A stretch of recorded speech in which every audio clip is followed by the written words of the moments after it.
예, 오늘은 경건의 달 첫 번째 주일로 이렇게 하나님께 예배를 드리고 있습니다. 2월 첫 번째 주일 또 이렇게 예배 드리는 가운데 교회에서 예배 드리시는 분들이나 또 유튜브로 예배를 드리시는 분들이나 우리 주님의 이름으로 사랑하고 환영합니다. 예, 옆에 계신 분들에게 오늘 이렇게 인사 나누기를 원합니다. 하나님은 우리 모두의 아버지이십니다. 하나님은 우리 모두의 아버지이십니다. 사랑하는 성도님들, 우리는 기도할 때 하나님을 아버지라고 부릅니다. 왜 하나님을 아버지라고 부르는 걸까요? 믿음이 좋은 여자 청년이 자기를 그렇게 좋아하면서 구애하는 남자가 있었어요. 근데 믿음이 좋은 여자 청년은 그 남자가 싫지는 않았습니다.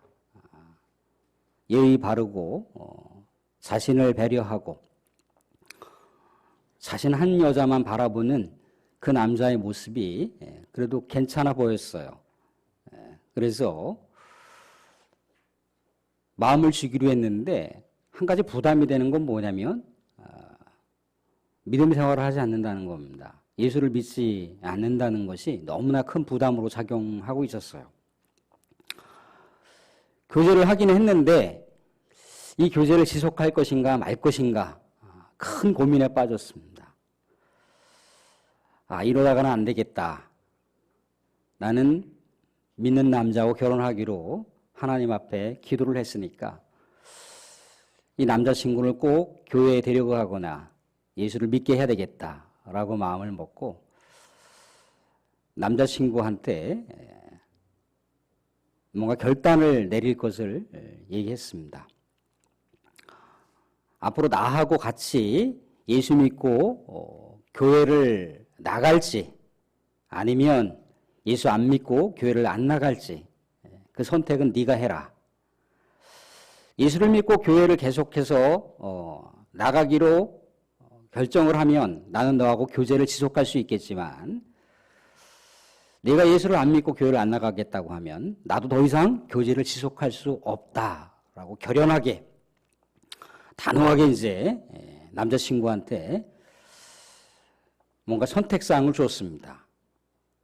남자친구가 이 여자 청년을 너무나 좋아했기 때문에 실망시켜 헤어지고 싶지 않아서 교회를 나가겠노라고 예수를 믿겠노라고 그렇게 말했어요. 그래서 이제 그 다음 주부터 이제 교회를 나가기 시작을 한 거죠. 근데 여자 청년이 이 남자친구를 보는데 이 예배 생활하는 태도가 영 아니란 말이죠. 기도하거나 찬양을 하거나 그러면 멀뚱멀뚱 다른 사람들 어떻게 하나 이렇게 쳐다보고 있고 찬양을 하면은 천장을 바라보고 있고 그런 모습이 너무나 싫었어요. 그래서 앞으로 내가 미션을 주겠다. 내가 기도할 때 너가 몇 번 잘 새겨보고 앞으로 너에게도 내가 기도를 시키겠다. 그렇게 이야기를 해놨습니다. 그래서 이제 얼마 후에 남자친구하고 이제 다시 이제 교회에서 만나서 남자친구한테 이제 기도를 해보라고. 내가 지난번 몇 차례에 걸쳐서 기도하는 모습을 보여줬고 기도하는 형식을 보여줬으니까 기도해보라고. 그렇게 남자친구한테 얘기를 했어요. 남자친구가 기도를 하는데 뭐라고 기도를 하느냐면 하나님 장인어른 감사합니다.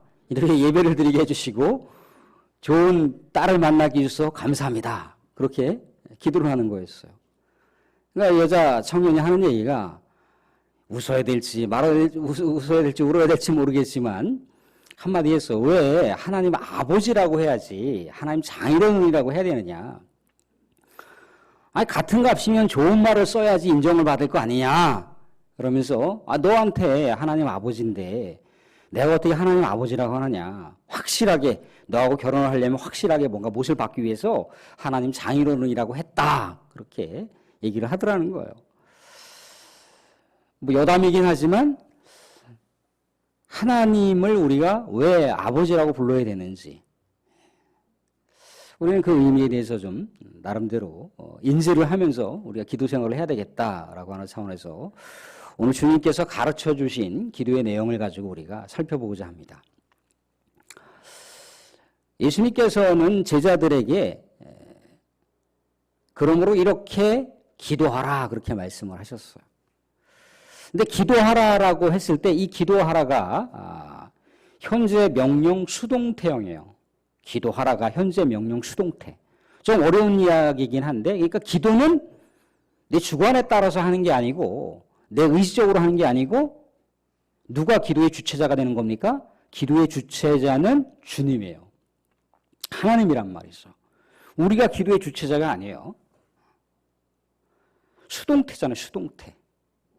하나님의 인도하심을 따라서 기도하는 것이 기도예요.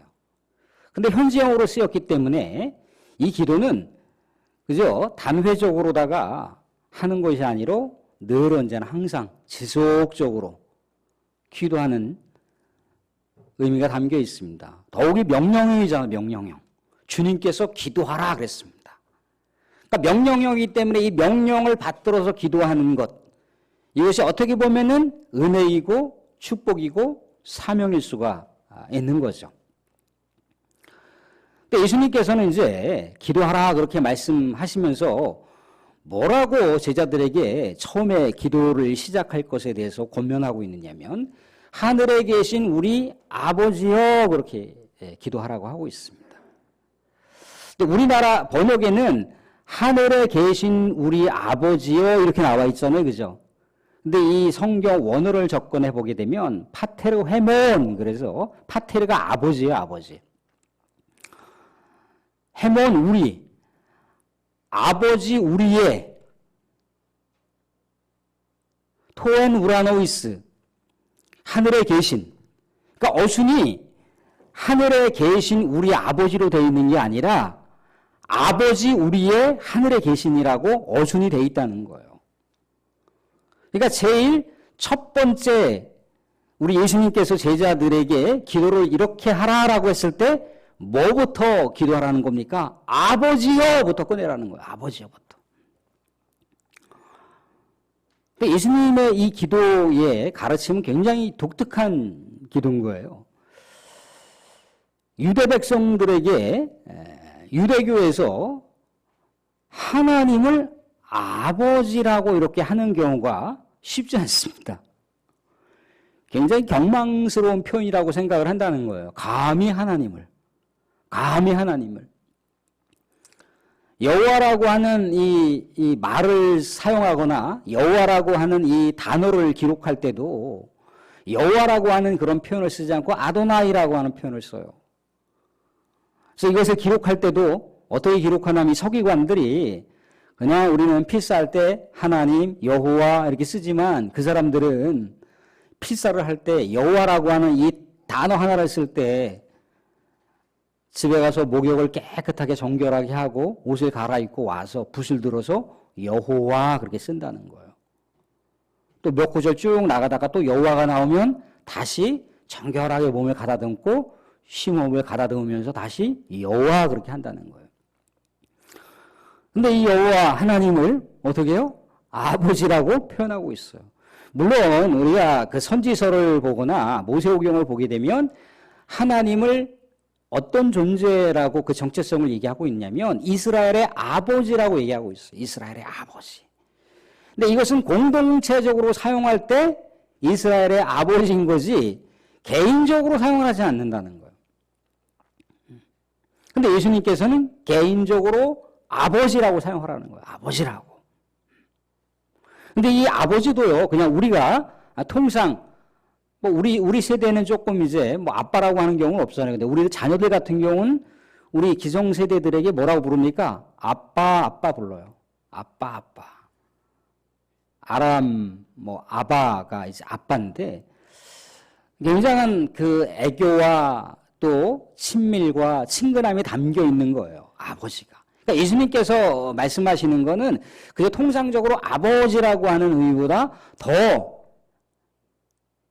사랑과 애정이 듬뿍 담겨 있듯이 하나님 아빠 그렇게 표현하라는 거예요.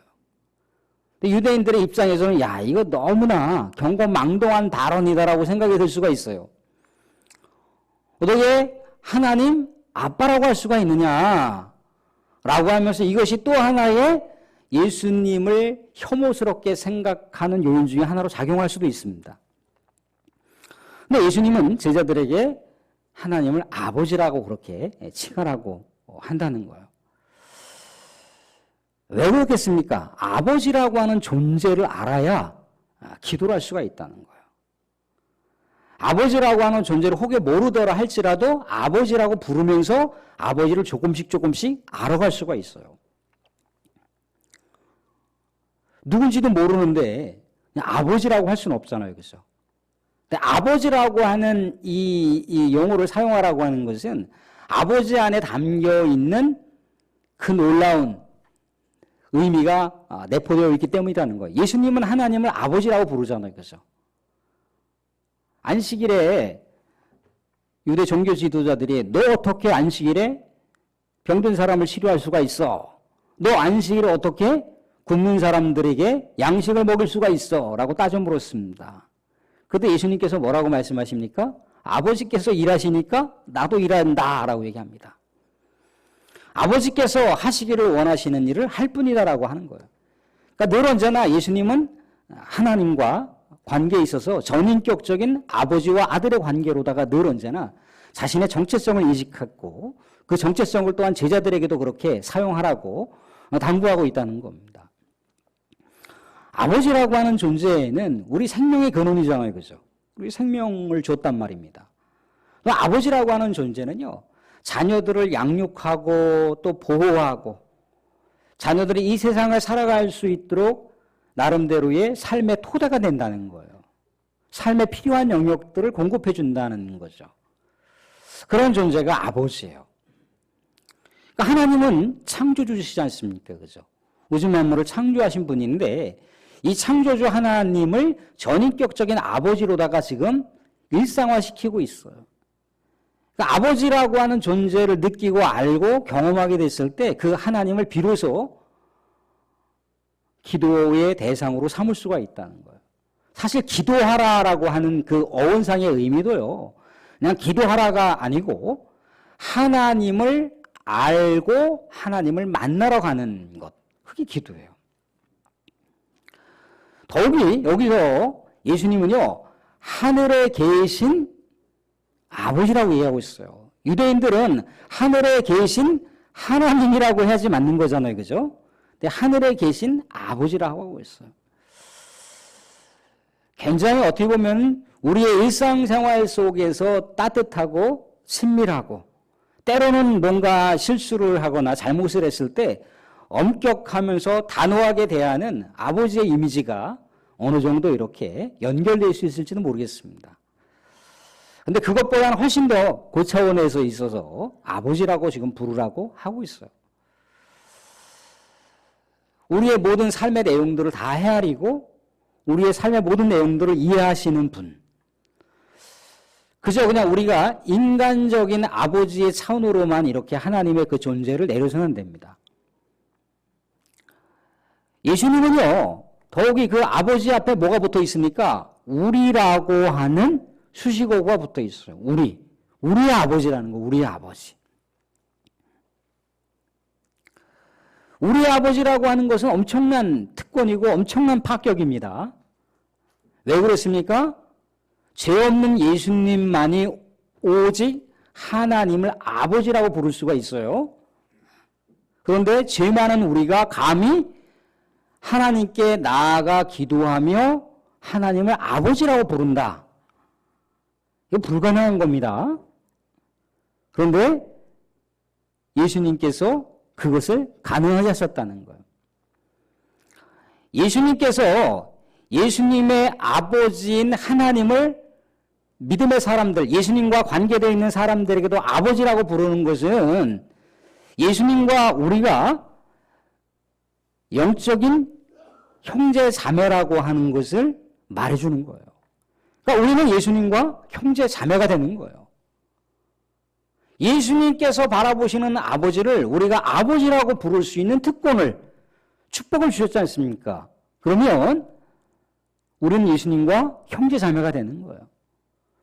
좀 더 한 걸음 더 나아가면 우리는 하나님을 아버지라고 그렇게 우리가 부를 수 있는 하나님과 가족 공동체가 되는 것이 믿음의 사람들인 거예요. 그러니까 예수님을 믿고 예수님과 관계하는 것은 굉장히 중요한 거죠. 예수님이 뭐라고 했습니까? 요한의 기자가 예수님을 통해서 뭐라고 했던가요? 영접하는 자, 그 이름을 믿는 자들에게는 하나님의 자녀가 되는 권세를 주셨다. 영접하는 자, 누구를요? 예수를 영접하는 자들에게는 하나님의 자녀가 되는 권세를 주셨다는 거예요. 그러니까 하늘에 계신 하나님을 아버지라고 부르라고 하는 것은 나만이 그렇게 하나님을 아버지라고 부르는 것이 아니라 내 옆에 있는 예수 그리스도를 믿는 또 다른 사람들도 하나님을 아버지라고 부를 수가 있는 거죠. 그러니까 내가 좋아하는 사람도 하나님을 아버지라고 부를 수 있고 내가 별로 달갑지 않게 생각하는 사람도 하나님을 아버지라고 부를 수가 있어요. 근데 내가 좋아하는 사람이야 뭐 형제자매로 얼마든지 마음속에 부담 없이 받아들일 수 있지만 내가 껄끄럽게 생각하고 부담을 가진 그 대상들은 형제자매라고 하는 것이 왠지 모르게 어색하고 부담스러울 수가 있습니다. 그렇지만 어떻게 해요? 그들에게도 나와 동일하게 하나님을 아버지라고 부를 수가 있는 거예요. 그들도 나와 더불어서 우리 하나님 안에서 한 가족 공동체라고 하는 것을 얘기해 주고 있는 거예요. 형제자매가 아무리 철천지 원수 같다 할지라도 아버지 아래에서 가족 공동체를 형성하는 것처럼 우리도 아무리 믿음의 사람이라 할지라도 생각이 다르고 여러 가지 삶의 방향이 다르고 또 삶의 철학이 다르기 때문에 부대낄 수가 있단 말입니다. 그런다 할지라도 그 영혼도 아버지 하나님께서 사랑하시는 자들이구나. 아, 하나님 아버지께서 보호하시는 자들이구나라고 하는 인식을 잃어버리면 안 된다는 거예요. 그래서 옆에 있는 사람들의 사연도 내 가족 공동체라고 생각을 하고 내 형제자매라고 생각을 하고 그들에게 혹여라도 결핍된 요소가 있는가? 그들에게 혹여라도 마이너스 되는 요소가 있는가? 그들의 뭔가 상처나 아픔이 있는가를 우리가 헤아려 보는 것. 아버지의 뜻대로 형제 자매를 사랑하는 것, 그것이 하나님을 향한 기도라고까지 말씀을 하셨어요. 그러게 됐을 때 내 옆에 있는 또 다른 이웃들, 내 형제 자매들에게 여러 삶의 애로사항이 있을 수 있지 않습니까? 그죠? 그것도 내 기도 제목이 될 수가 있다는 거예요. 내가 하나님 아버지를 향하여 나아가면서 기도할 수가 있다는 거예요. 또 그 반대로 내 이웃들이 나를 별로 좋지 않게 생각하지만 하나님 아버지를 바라봤을 때 나에게도 여러 가지 결핍된 요소가 있고 마이너스적인 요소가 있고 뭔가 상처가 있고 아픔이 있을 수 있다는 겁니다. 그것을 내 이웃들이 알게 됐을 때 그것 또한 역시 마찬가지로 내 이웃들에게도 기도할 수 있는 요소가 되는 거죠. 누굴 바라보면서? 하나님을 바라보면서. 그래서 우리라고 하는 아주 깊고 깊은 가족 공동체를 형성하게 하셨습니다. 근데 사랑하는 성도님들, 우리 간혹 가다가 자녀들을 키우면서 아시지만 큰아들이 요구했던 요구사항과 작은아들이 요구했던 요구사항과 또 큰딸이 요구했던 사항과 작은딸이 요구했던 사항이 다를 수가 있어요. 때로는 부딪힐 수가 있습니다. 예전에 뭐 요즘은 집신은 안 신지만 예전에 집신을 이렇게 엮어서 팔아가는 그런 사람들도 있었는데 집신을 엮어서 파는 아들은 피가 오면 안 돼요. 마른 날이 화창해야 됩니다. 그래야 집신을 잘 팔을 수가 있어요. 근데 작은 아들은 우선을 장사한단 말입니다. 근데 어떻게 이거를 해결할 수가 있나요? 비가 오면 작은 아들에게 좋은 것인데 비가 오면 큰 아들에게는 불리한 거잖아요. 그죠? 근데 비가 안 와야 큰 아들에게는 좋은 것이고 비가 안 오면 우선 장사는 되지 않는 것이고 이러한 모순점, 이렇게 부딪히는 것을 인간이 해결할 수가 없어요. 아무리 만물의 영장이라고 하는 인간이라고 하지만 이 두 부분을 명쾌하게 해결할 수가 없다는 겁니다. 이 부분에 대해서 명쾌하게 해결할 수 있는 분은 누구예요? 하늘에 계신 분인 거죠. 그래서 우리 아버지인데 어디에 계신? 하늘에 계신.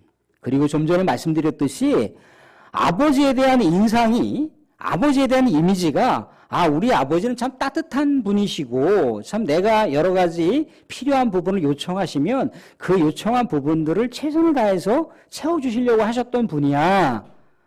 우리 아버지는 엄격하셨지만 굉장히 나름대로 또 뒤돌아서면 사랑이 참 많으셨던 분이야 라고 아버지에 대한 이미지가 있을 수 있지만 아버지에 대한 이미지가 계속 굉장히 엄격하기만 했다. 화만 내셨다. 늘 언제나 약주만 드셨다 라고 하는 이미지를 가지고 하나님하고 연결하기는 굉장히 어렵잖아요. 그죠? 그런데 이렇게 인간적인 차원으로 하나님의 존재를 끌어당길까봐 오해의 소지가 있을까봐 하늘에 계신이라고 하는 수식어를 붙여놓은 거예요. 하늘에 계신, 하늘에 계셨다라고 하는 건 지상에 있는 차원과는 조금 더 고차원적인 거죠. 지상에 있는 죄된 영역과 세속적인 영역과는 차원이 다른 질적 차원의 그 요소를 갖고 있습니다. 초월에 계신 분이라는 거죠. 초월에 계시는 분은요, 지상에 있는 모든 여러 가지 모순되어 있는 모습, 이 자가당착에 빠져 있는 여러 가지 삶의 상황들을 하나님의 방법으로, 하나님의 방법으로 해결할 수 있다는 거예요. 비가 와야 되는 아들, 비가 오지 않아야 되는 아들에 대한 이 다양한 모습들을 하나님께서는 다 해결하실 수가 있는 분이시라는 거예요. 초월에 계신 분. 또한 초월에 계신다라고 하는 거, 하늘에 계신다라고 하는 것은요, 우리가 어떠한 모습으로 어디서 살아가든지 우리 하나님께서는 속속들이 다 알고 계시다는 거예요. 어느 곳에 우리가 살아도 어느 곳에 있든지 하나님께서는 우리 사랑하는 자녀들이 머물고 있는 곳에 함께 계신다라고 하는 것을 이야기해주고 있습니다. 그래서 하늘에 계신이라고 하는 용어를 사용할 수가 있죠. 하나님은 무소부지하시고 어디에도 안 계신 곳이 없어요. 우리가 이렇게 예수 그리스도의 이름을 붙들고 기도하고 있는 이 예배당에서도 하나님 임재하실 수가 있지만 우리가 하나님을 부르짖을 수 있는 예수 그리스도의 이름을 붙들어서 하나님을 부르짖을 수 있는 그 어느 곳이든지 다 하나님께서는 계시다는 거예요. 우리의 기도를 듣고 계신다는 거예요. 그래서 하늘에 계신이라고 하는 용어를 사용할 것에 대해서 권면하고 있습니다. 하늘에 계신 우리 아버지요. 사랑하는 성도님들, 우리가 기도를 할 때 아버지라고 하는 용어를, 하나님 아버지라고 하는 용어를 가끔씩 보면 이렇게 양념치듯이 사용하실 수가 있어요. 그죠? 기도가 막히거나 아니면 그 다음 기도를 이어갈 때 하나님 아버지를 쓴다는 겁니다. 근데 굳이 그렇게 하지 않으셔도 돼요. 사랑하는 아버지한테 아버지 오늘 아버지 내가 기도 제목이 있어요. 아버지 그렇게 하진 않잖아요. 그죠? 아버지 하면서 쭉 이어가듯이 하나님 아버지를 향해서도 하나님 아버지하고 쭉 우리의 상황들을 아뢰고 또 하나님의 임재를 또 느끼고 또 하나님과 또 영적인 또 교감을 갖고 그렇게 할 수가 있어요. 그러니까 아버지라고 하는 존재를 알아가는 것이 기도의 본질이에요. 기도의 본질. 예수님께서는 기도의 본질을 아버지로 시작하라고 했습니다. 그래서 기도가 잘 나오지 않을 수도 있어요. 그죠? 너무너무 힘들고 그러면 기도가 안 나올 수가 있어요. 너무 지치면 안 나올 수가 있습니다. 여러 가지 생각이 복잡하면 안 나올 수가 있어요. 그럴 때 그냥 한마디만 하시면 돼요. 아버지, 기도하러 왔어요. 아버지. 그렇게 한두 마디 하시고 그냥 내 육신이 힘들고 마음이 지치고 영적으로 뭔가 고갈되어 있는 것 같고 그럴 때 그냥 와서 조용히 아버지 생각하면서 그냥 부르시면 돼요. 그게 기도의 본질입니다. 기도의 완성을 말씀드린 게 아니에요. 기도의 본질이에요. 아버지가 내 마음을 알고 헤아려 살아가는 우리 모든 자녀들의 아픔과 기도 제목들을 다 헤아리세요. 내가 수만 마디 말을 못한다 할지라도 아버지 다 아셔요. 아버지. 그렇게만 기도하셔도 얼마나 근사한 기도가 되는 것인지를 예수님께서 말씀하시고 있어요. 이것저것 미사여고 붙이지 않아도, 많은 말을 막 섞지 않아도 아버지와 나와의 만남, 그게 기도의 출발이고 기도의 본질이에요. 거기서부터 물론 더 깊이 있는 기도, 더 기도를 확장시키는 기도, 더 기도를 높이 끌어올리는 기도, 물론 거기서 개발을 하면서 이렇게 할 수는 있지만 이 기도의 본질을 잊어버리면 안 된다는 거예요. 사랑하는 오늘 말씀을 뵙겠습니다. 우리는 예수 그리스도를 믿는다라고 하는 그 자체가 예수와 형제 자매가 되는 관계로 들어가는 거예요. 더욱이 예수님만 부를 수 있는 하나님을 아버지라고 우리도 부를 수 있는 특권을 얻게 되는 겁니다. 또 하나님 아버지 아래에서 우리는 가족 공동체가 되는 거예요. 영적인 가족 공동체가 된다는 거예요. 그래서 옆에 있는 사람, 옆에 있는 믿음의 동료들의 삶도 내 가족으로 여기고 바라볼 수 있을 수 있는 겁니다. 내가 옆에 있는 사람들 기도 제목을 붙들고 기도하잖아요. 그러면 그 기도가 응답됩니다. 그런데 그 기도가 응답되지 않더라도 내가 기도하잖아요. 그러면 기도한 사람에게 기도의 놀라운 은혜와 축복이 역사한다는 거예요. 그 기도의 축복이에요. 내 기도만 가지고 기도하는 게 아니라 옆에 있는 사람들의 기도 제목을 아이고 나는 기도 제목 내 기도는 못했는데 하나님 다 아셔요.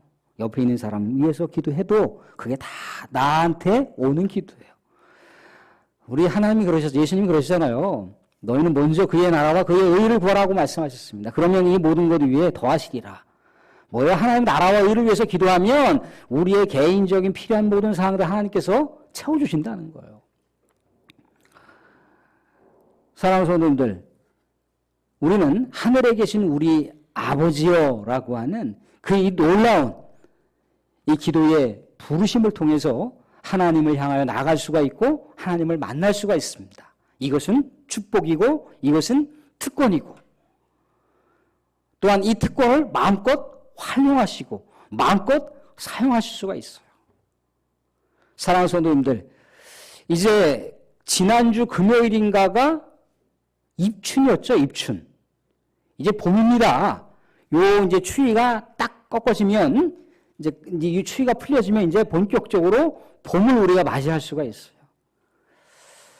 이 코로나 때문에 우리가 뭐 기도 생활을 하거나 또 교제를 혹여라도 하게 됐을 때 적정한 거리를 둬야 되고 또 우리가 청결하게 해야 되는 것도 있지만 더 많이 우리가 기도하고 더 깊이 기도하고 더 우리 하나님께 나아가서 하늘에 계신 우리 아버지요 라고 예수님께서 가르쳐 주신 기도를 마음껏 사용하셔서 옆에 계신 분들을 위해서 기도해 주시고 나라와 민족을 위해서 기도해 주시고 또한 3월 9일에 있을 선거를 위해서 기도해 주시고 또 5월 6월 있을 지방선거를 위해서 또 기도해 주시고 또 통일한국을 위해서 기도해 주시고 나라와 민족과 열방 가운데 여전히 복음 들고 나가 있는 우리 선교사들을 위해서 기도해 주시고 또 이제 우리가 복음을 들고 이 국내 선교를 향해서 나아가는 우리 믿음의 또한 지체들과 우리들을 위해서 또 기도해 주시고 그러셔서 하늘의 뜻이 이 땅 가운데 심어지는 역사가 우리 관객의 모든 성도님들의 삶의 현장 가운데 나타날 수 있기를 주님으로 축원드립니다.